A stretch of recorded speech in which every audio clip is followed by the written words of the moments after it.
Blessings and greetings, my lovely Sagittarius. Thank you for joining me as Sacred Sagittarius, Angels, Answers All. Tapping into your June general readings, we're now going to turn into the karmic reading. This is karma either coming to you or karma owed to someone for things that they have done to you. Cards of blessing prayed for. Take what pertains to you and what doesn't, leave for the rest of the Sagittarius community.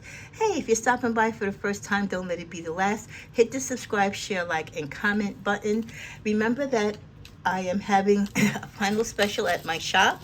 At the current prices, I will be doing a price increase, a little bit long overdue at my shop. So if you want to get any personal readings before I adjust the pricing before the weekend, I would suggest you lock it in now. After that, the new prices will go into effect. Okay, what is the karmic energies? What is the karmic forecast for Sagittarius or someone that has wronged them in the past and now is facing their karma? Karma did come up in the love reading, I believe, that I just posted today, so you might also want to tap into that if you haven't gotten a chance to watch the weekly readings.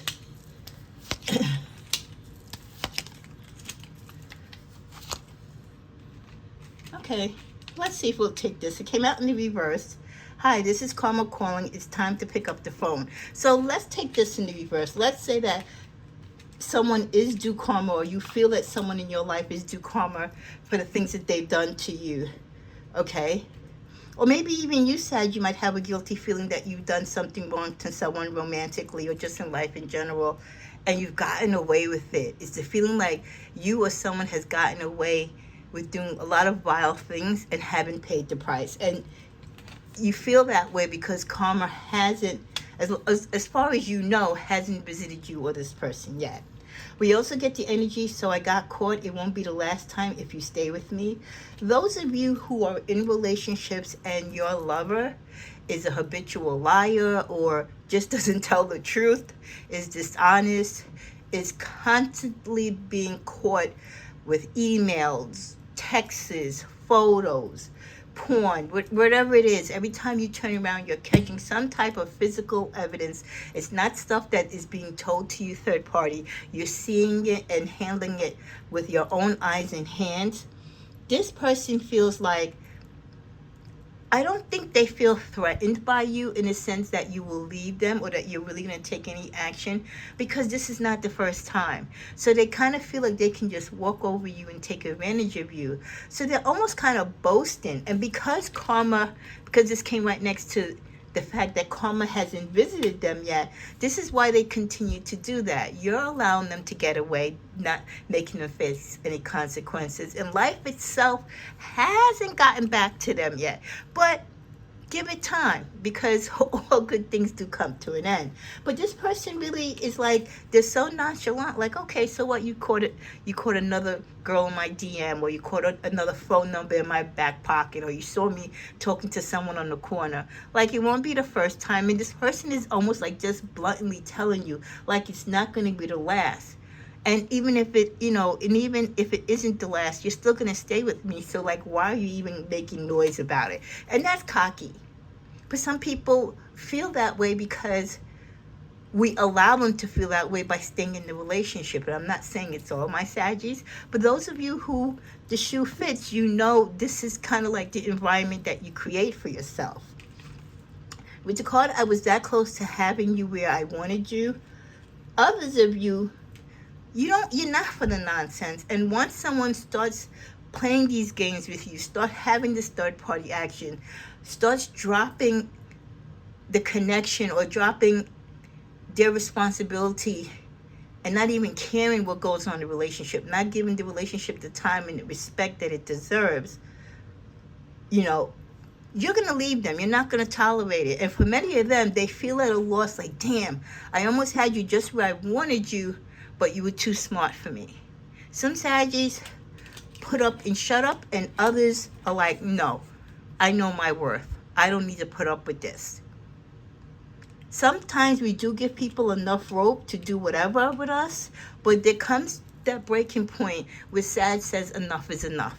So you have those who've gotten away and are still getting away with what they do to us, even though it's unfair and even though they know it's wrong, they don't care. And then you have those who tried it. They tried it with us, all right? And we let them have their little fun and make them think they were getting over.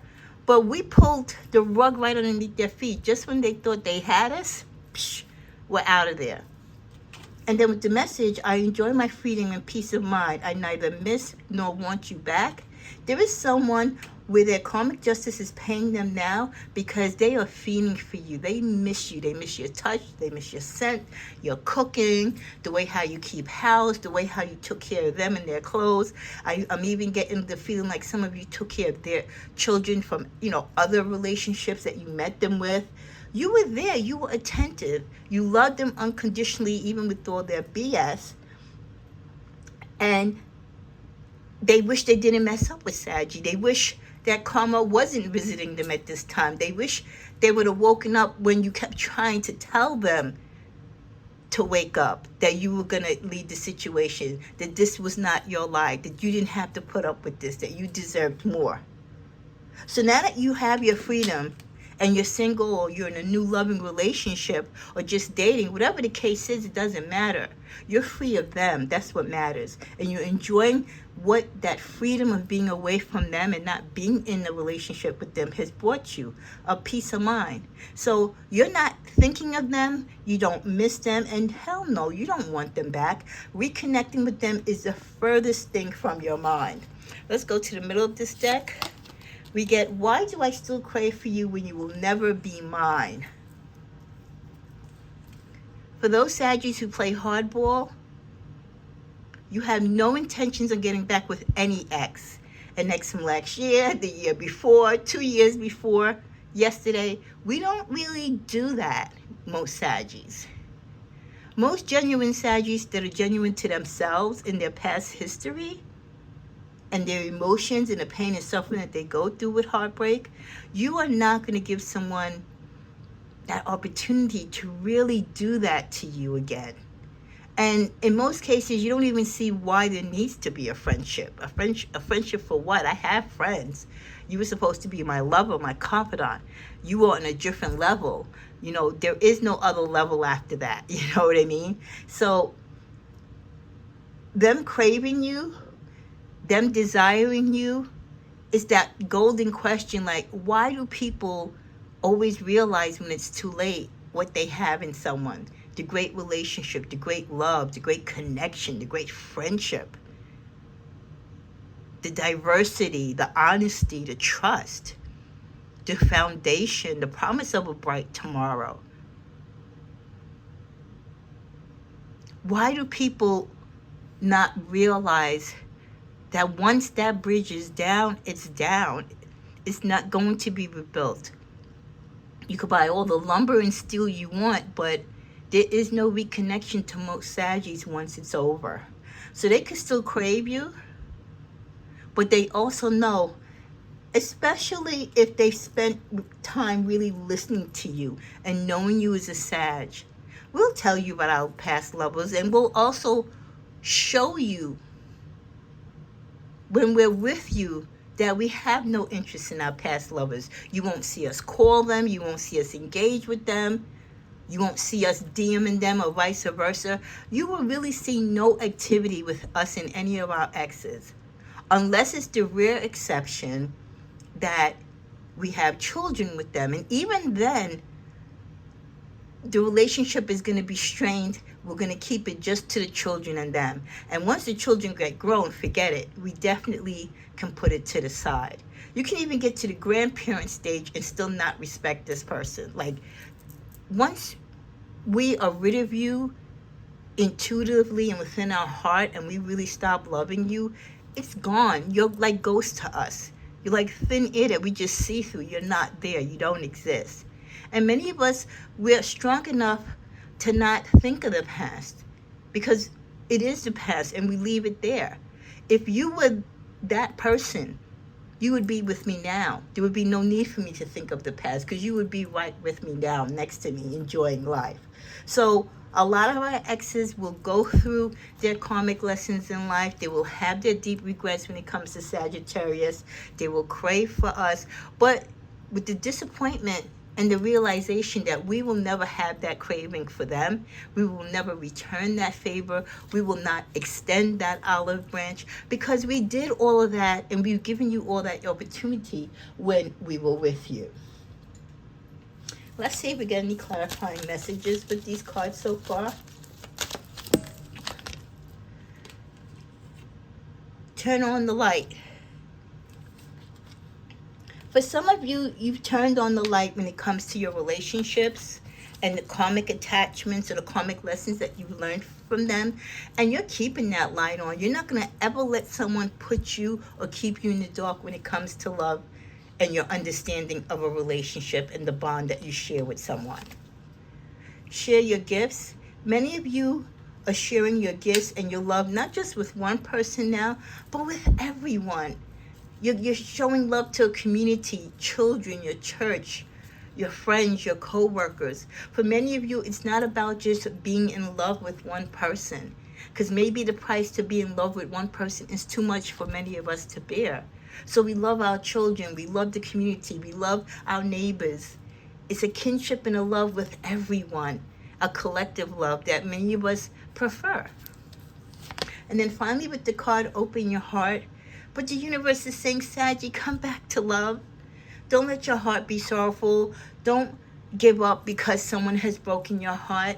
That person will pay and will always suffer for what they did to you. But you Saggy, you have an opportunity to give. There's so many people who need to receive your type of love. The love that you provide flows like this butterfly. It transforms people. It makes life better. It makes people's world better.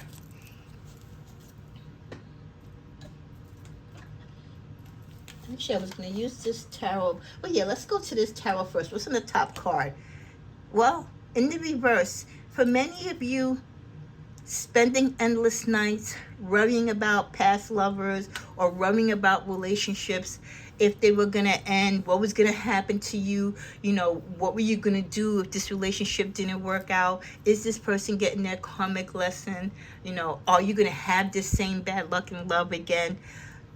You're tired of it. You've outgrown it. You're learning to love self. You're learning to live with the responsibility that whatever lies in the path for you as far as love and justice and retribution, it's going to happen. It's going to happen. And if it doesn't, you can't spend your life waiting for it to happen, because you will miss the opportunity for love with other people. You'll miss the opportunity to live life and to enjoy your journey. Like I said, there's many opportunities for my Saggies for new beginnings. Rather than sitting still wondering if someone is living their karmic lesson, wondering if someone is going to come back to you, or if someone is going to continue to try to come back to you even though you don't want to be with them. This is a lot of energy with people that really shouldn't hold any importance to you. They shouldn't hold a candle to your beautiful light and fire.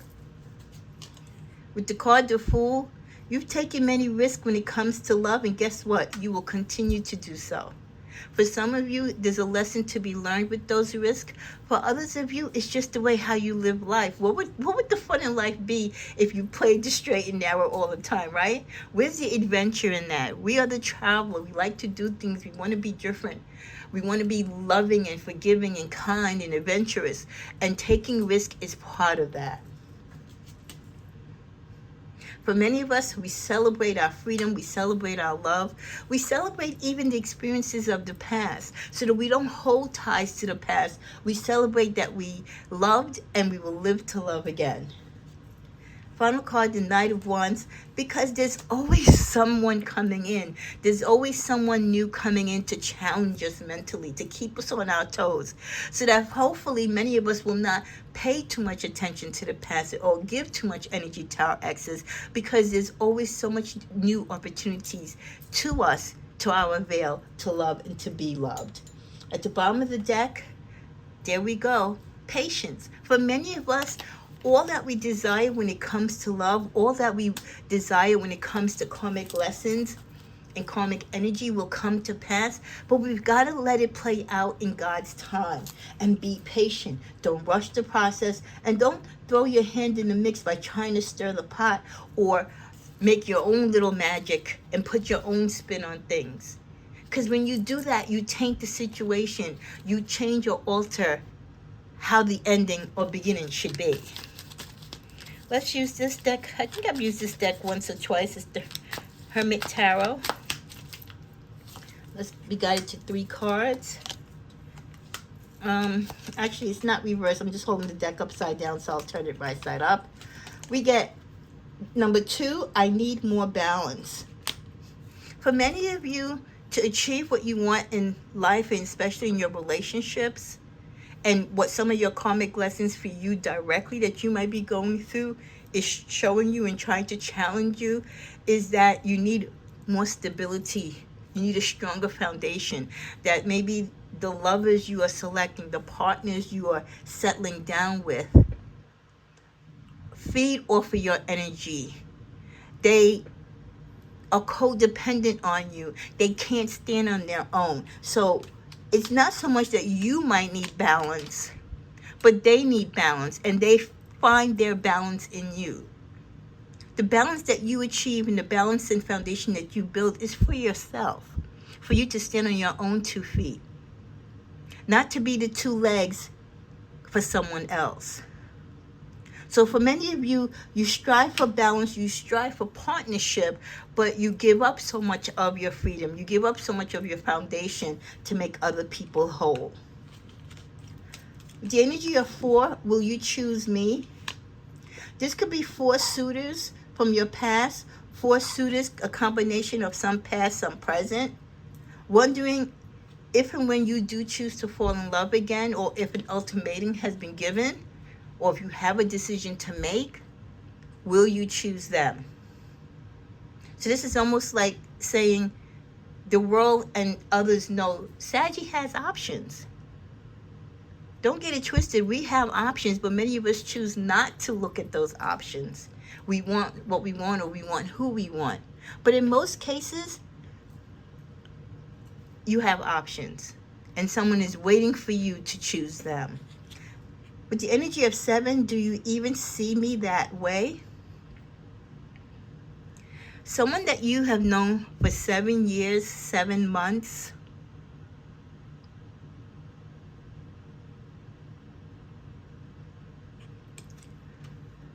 likes you romantically. They see you in a romantic way, but you, and this tends to come up a lot in our readings, see them only as a dear friend. Oh my God, you love their company. You chuckle and you laugh with them.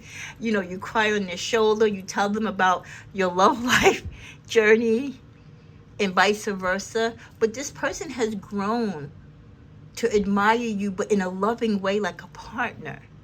But because you are just, you know, you're in your air, Saggy. You know where we live up there in that la-la land, right? Happy-go-lucky, free spirit. You are not tapping into the fact that this person loves you, but in a different way than what you think of.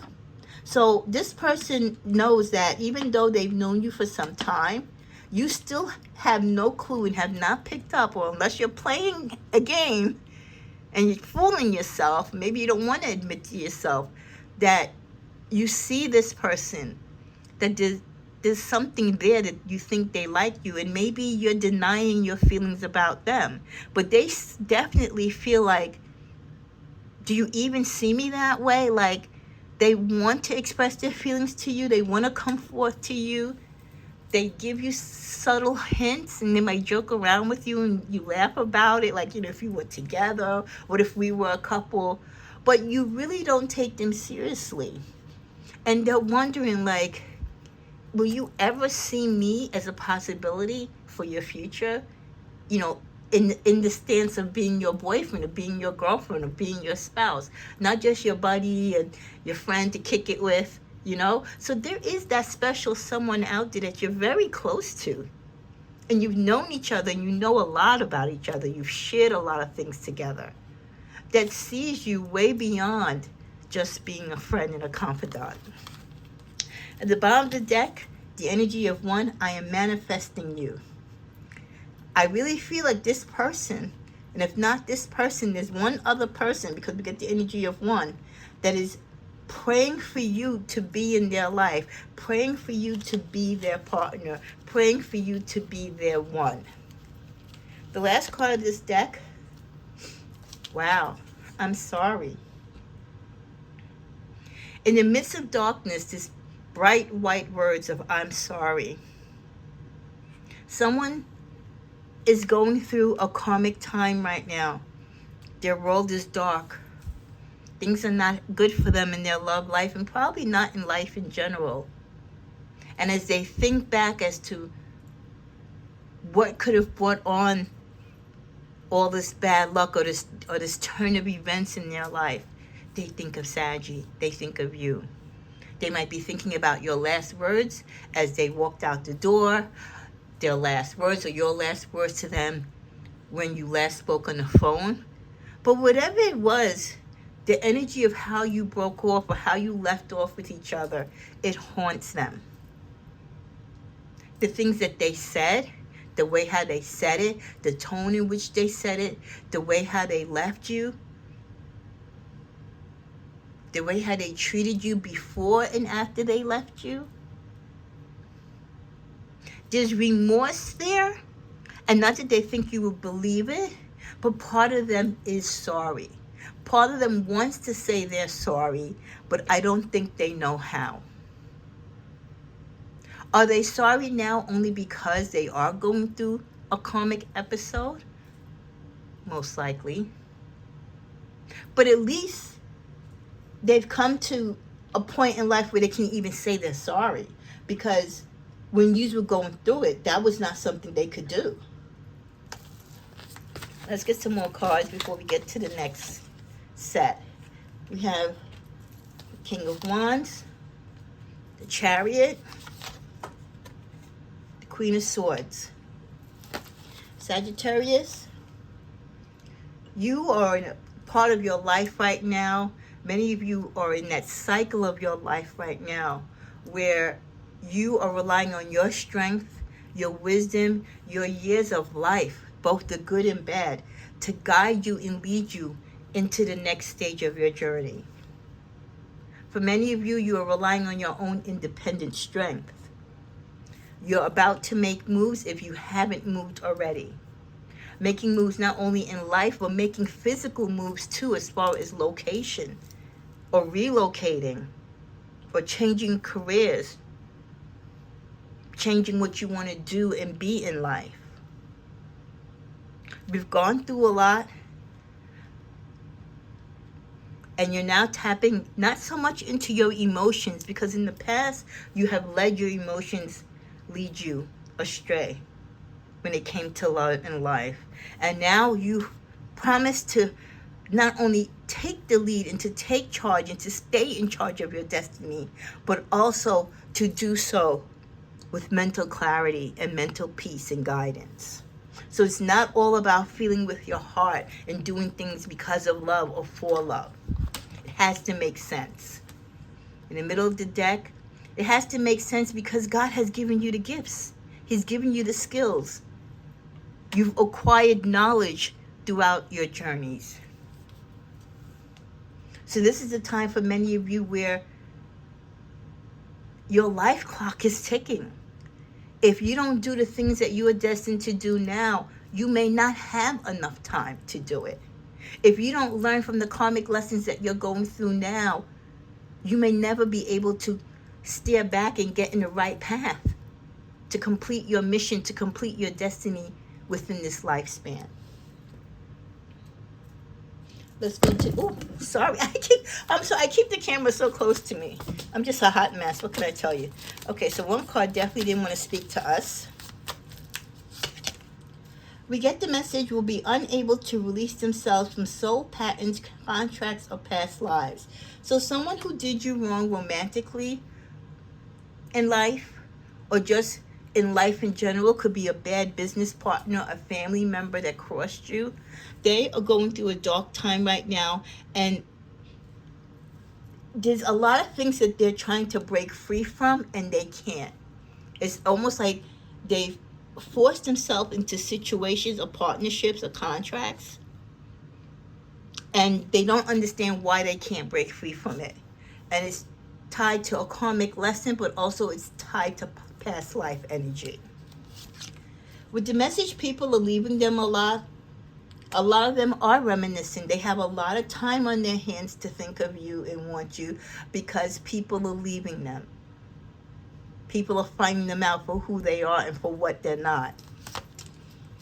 Is currently now homeless or will be homeless soon. They have nowhere to go. They might not have a job, a career, a pot to piss in. Can't get social services, might be sick. Really, they're bad. They're really, really doing bad. No one wants to take them in. People are tired of playing the sympathy game. It's over. So they're out there in the streets trying to make it however they can, because no one wants to deal with them. No one has any more tears to shed for them. And then finally, at the bottom of the deck, everyone thinks they're crazy.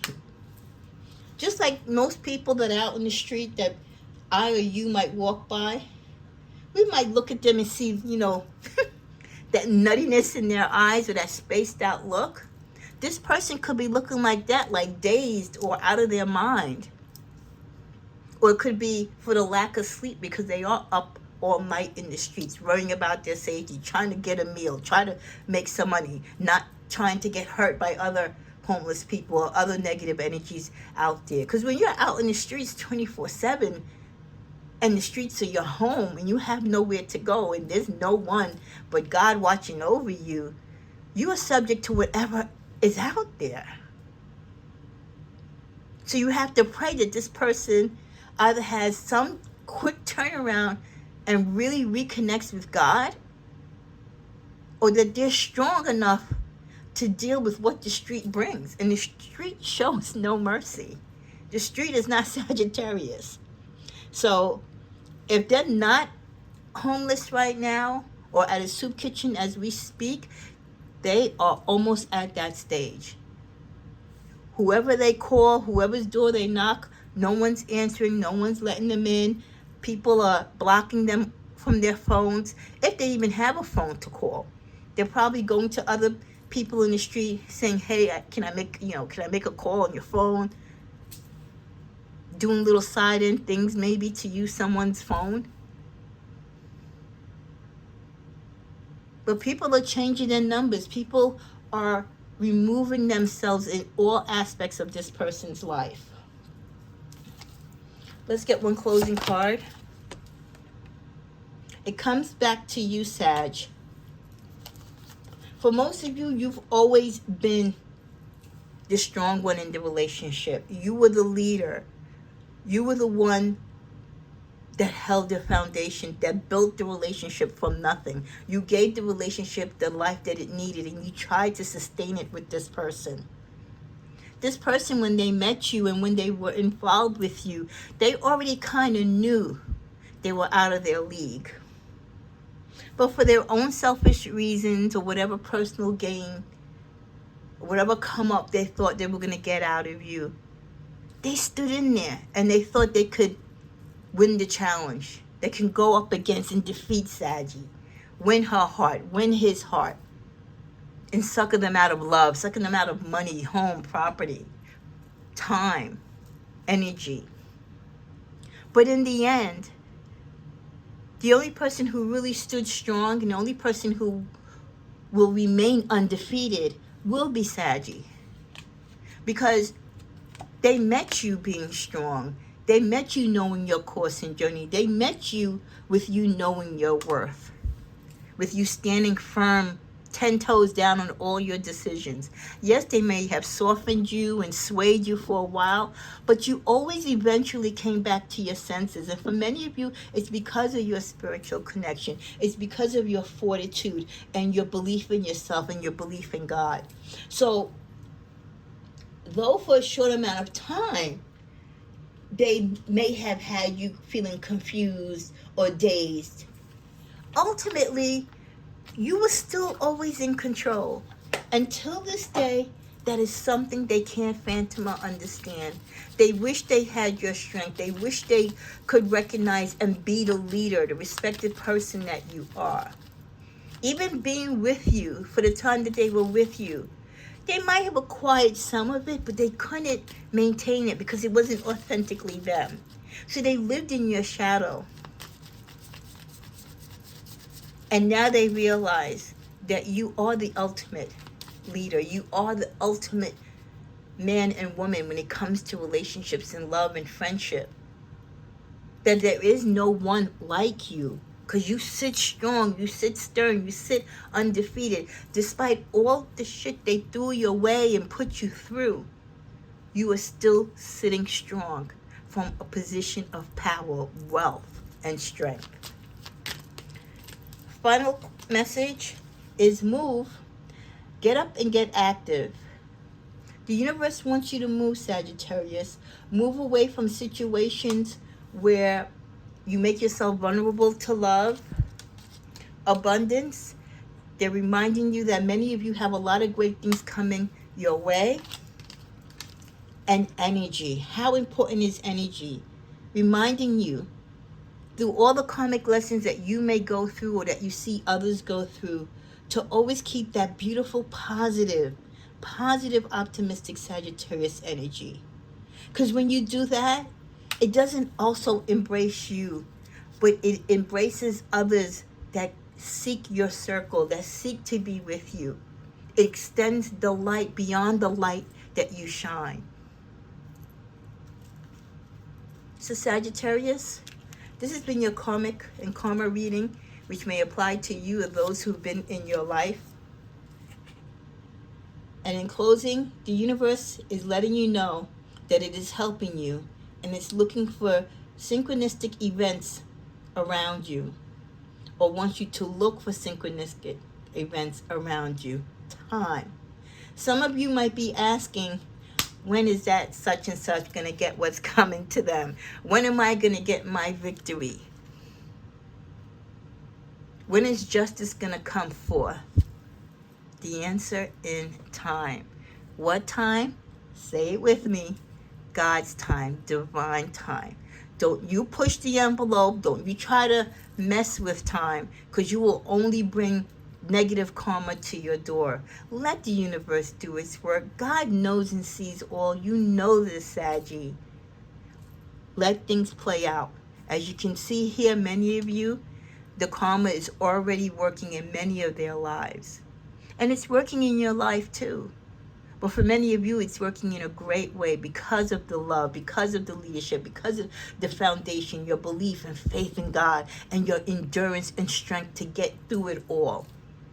The good karma is with Saggy, and the bad karma is where it needs to be, with those who have hurt us, with those who have disappointed us, or used us, or abused us, bestowed their lives upon our trust. So stay tapped in, but don't wish for the karma to happen to people, because sometimes when you wish things to happen upon people, it can boomerang and happen to you. So don't wish bad. Wish for justice, yes. Wish for peace. Pray for others that they can open up and be the better persons that you thought they could be or should be. And whatever karma they go through, whether they end up homeless, whether they get tied up in past contracts and past life nightmares that they can't get out of, that is not your fault. Don't let it be your wish. Let it be the universe raining upon them their just punishment and their just due for what they chose to do in life, and not for what you prayed and asked for. May you have a blessed week. And remember, karma is real.